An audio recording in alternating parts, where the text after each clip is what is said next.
Assalamu alaikum everyone. I hope you are fine by the grace of Almighty Allah and by Prophet Sallallahu Alaihi Wasallam. Welcome to the platform of Khadim Hussein Rizvi Educational Service. Today we are going with another lecture of Labbaik English Language course in which we are going to study the pause punctuation that has comma and comma semicolon and colon. हमने अपने पिछले lecture में coma को study किया था। आज के lecture में हम देखेंगे कि सेमीकोलन और कॉलन का यूज़ हम किस तरह से पॉसिबल बनाते हैं, या वो कौन से रूल हैं जब हम सेमीकोलन और कॉलन को यूज़ करते हैं तो हमें वो फॉलो करने चाहिए। सबसे पहले जो हम देखेंगे वो हम देखेंगे semicolon.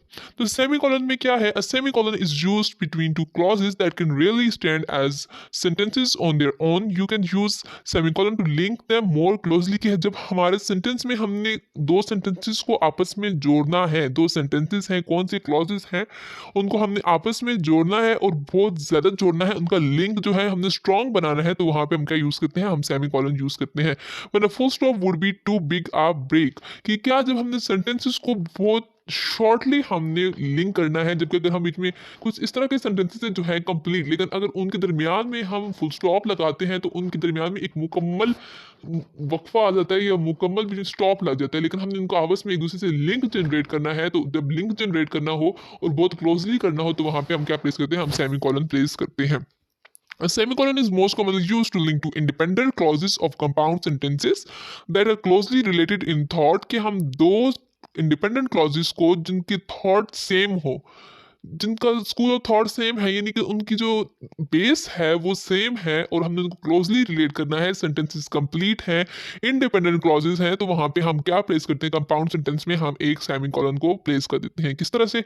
Your friend had a little weapon, he nearly killed me with it. अब ये दो सेंटेंस है। Your friend had a little weapon, he nearly killed me with it. अब ये दो सेंटेंसेस हैं, दोनों का एक दूसरे से रिलेशन है। किसका? लिटिल वेपन का, किल्ड से, कि उसके पास कोई वेपन है, कोई खतरनाक किस्म का वेपन है जिससे उसने मुझे मारने की कोशिश की है या मारा है। तो अब ये क्या है? एक चीज़ का दूसरी चीज़ के ऊपर स्ट्रेस ले डाउन हो रहा है, तो उसके लिए हमने क्या किया? इनको लिंक जनरेट कर दिया, इनको एक दूसरे के साथ अटैच कर दिया। दोनों इंडिपेंडेंट क्लॉजेस हैं तो हमने इनके दरमियान में क्या प्लेस कर दिया? सेमीकोलन प्लेस कर दिया। इसी तरह से I am here, you are there. अब ये दो सेंटेंसेस हैं, बैलेंस है सेंटेंस में, दोनों का एक दूसरे के साथ रिलेशन है। I am here, you are there. अब ये क्या है? दो सेंटेंसेस हैं तो इनके दरमियान में भी हमने सेमीकोलन प्लेस कर दिया, इनमें क्लोज लिंक हमने जनरेट कर दिया।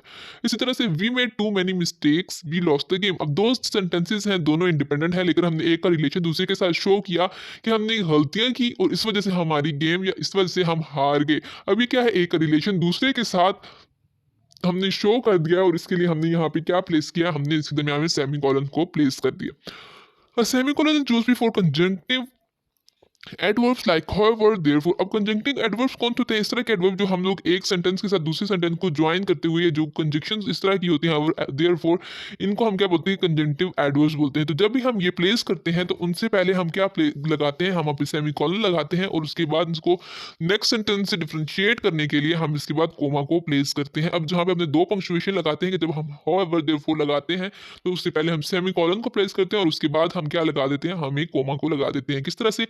शी wanted to go, एक सेंटेंस हो गया। However, she decided against it, कि वो जाना चाहती थी लेकिन उसने इसके जो उसने फैसला किया वो इसके बरक्स किया, लेकिन यानी कि वो जाना चाह रही है लेकिन वो गई नहीं, यानी कि उसका फैसला इससे मुख्तलिफ है।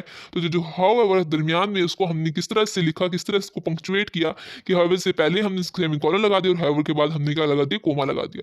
Payment was received late, therefore you will be fine. अब यहाँ पे भी वो कंजंक्टिव एडवर्ब आ गया, तो उससे पहले हमने सेमीकोलन और उसके बाद हमने कोमा को प्लेस कर दिया। It's old fashion. अब एक चीज़ है कि ये ओल्ड फैशन हो चुका है कि जो हमारी ये वाली वर्ड्स हैं, एंड, बट, और, तो हम क्या करते हैं? To outline commas in the independent clauses it is acceptable to use a semicolon before the and, but और, कि जब भी हमको ये वाले वर्ड यूज करें एंड, बट और, तो उस वक्त अगर हम उनसे पहले कोमा की बजाय अगर हम सेमीकोलन लगाएं तो ये एक एडवांस वे है। ये एडवांस्ड इंग्लिश में जो हमारी पंक्चुएशन का रूल है उसमें ये है कि हम कोमा की बजाय हम उसमें सेमीकोलन को प्लेस करते हैं। Before a war military sciences seems are real sciences, but after a war. अभी जो यहाँ पे हमने बट प्लेस किया, हमने फैन बॉयज कंजक्टिव कंजक्शंस का हमने जो वर्ड यूज़ किया उससे पहले अगर हम कोमा प्लेस करना चाहते हैं, जो हमारे कोमास का रूल था कि जब भी हम फैनबॉय मेनिमोनिक्स को यूज़ करते हैं तो उससे पहले हम कोमा प्लेस करते हैं और उसके बाद भी हम कोमा प्लेस करते हैं। लेकिन यहाँ पे ये क्या है कि ये हमारी जो ओल्ड इंग्लिश थी, ब्रिटिश इंग्लिश, उसमें हम ये यूज़ करते थे, लेकिन हमारी मॉडर्न अमेरिकन इंग्लिश में अब हम पंक्चुएशन का रूल चेंज करते हैं कि जब भी हम फैनबॉय मेनिमोनिक यानी कि हम बीच में बट यूज़ कर रहे हैं उसमें से, तो हमने बट से पहले सेमीकोलन को प्लेस किया और बट के बाद हमने कोमा को प्लेस किया, और इस तरह से ये सेंटेंस है, ये करेक्ट है। अब हम देखते हैं कि कॉलन को हम कब यूज़ करते हैं। कॉलन हम किसको बोलते हैं? जो 2 डॉट्स मिला के हम एक पंक्चुएशन बनाते हैं उसको हम कॉलन बोलते हैं। द मार्क कॉलन हम किस लिए यूज़ करते हैं? लिस्टिंग के लिए यूज़ करते हैं, एक्सप्लेनेशन के लिए यूज़ करते हैं, समरी के लिए यूज़ करते हैं और रिपोर्टिंग स्पीच के लिए यूज़ करते हैं। लिस्ट किस तरह से, लिस्टिंग में हम किस तरह से यूज़ करते हैं? A book store specialized in 3 subjects, यानी कि हमने एक हेडिंग दी और हेडिंग के बाद हमने लिस्टिंग करनी है, हमने कोई नेम्स प्लेस करने हैं, तो उस हेडिंग के बाद हमने वहाँ पे कॉलन प्लेस कर दी। कोई एक्सप्लेनेशन देनी है, कोई for example I have very little time to learn the language, my new job starts in 5 week. अब ये क्या है? 2 सेंटेंसेस हैं, दोनों इंडिपेंडेंट है, लेकिन हमने उनको एक दूसरे के साथ लिंक जॉइन करना है, लेकिन हमने बीच में थोड़ा सा गैप देना है, थोड़ा सा स्टॉप देना है, तो वहाँ पे एक की दूसरे के साथ एक्सप्लेनेशन शो करनी है। तो जब एक्सप्लेनेशन देते हैं तो वहाँ पे हम कौन सी पंक्चुएशन यूज़ करते हैं, वहाँ पे हमने कॉलन को यूज़ कर दिया। समरी की बात करें कि हम समरी के लिए कब कॉलन को यूज़ करते हैं। For example 5 continents, 3 dozen countries और ओवर 100 सिटीज़। अब ये क्या है? हमने एक सेंटेंस को लिख दिया और किस तरह से इनको बीच में सेपरेट आउट करने के लिए हमने बीच में कोमास को प्लेस किया, लेकिन अब हमने कॉलन का यूज़ करना है तो वो हम किस तरह से करते हैं। अब हमने ये 3 चीज़ें अलग तो लिख दी, अब इसके बाद हमने कॉलन को यूज़ करना है, क्यों? ताकि हम दूसरे जो सेंटेंस है, ये दूसरा सेंटेंस है, मेन इसका जो पार्ट है सेंटेंस का, बेसिक पार्ट है, उसके साथ हमने इस समरी का यानी कि ये जो 3 पार्ट्स हैं इसके सब पार्ट्स, उनके साथ हमने इसका रिलेशन शो करना है। तो जब इस तरह का रिलेशन शो करना है तो वहाँ पे हम क्या करते हैं? हम कॉलन को प्लेस करते हैं। 5 countries, 3 dozen countries, over 100 cities, this was the trip of the life time. तो अब ये जो this was the trip of the life time है, इसको हमने समरी हमने कर दी है कि हम इतनी जगह पे गए और ये था कि असल में ये ट्रिप थी, तो वो एक समरी है, बीच में मेन चीज़ है उसकी, तो वहाँ पे हमने कॉलन को प्लेस कर दिया। और रिपोर्टेड स्पीच में हम कब, जब हम डायरेक्ट स्पीच यूज़ करते हैं, तो उससे पहले जब भी कोई बात हो कि किसी ने कोई बात की या किसी भी थर्ड पर्सन ने जिसकी बात हम आगे कन्वे कर रहे हैं, तो उसके बाद जो मेन पार्ट है उस इन्वर्टेड कॉमास का पार्ट, उससे पहले हम रिपोर्टेड स्पीच में कॉलन का यूज़ करते हैं।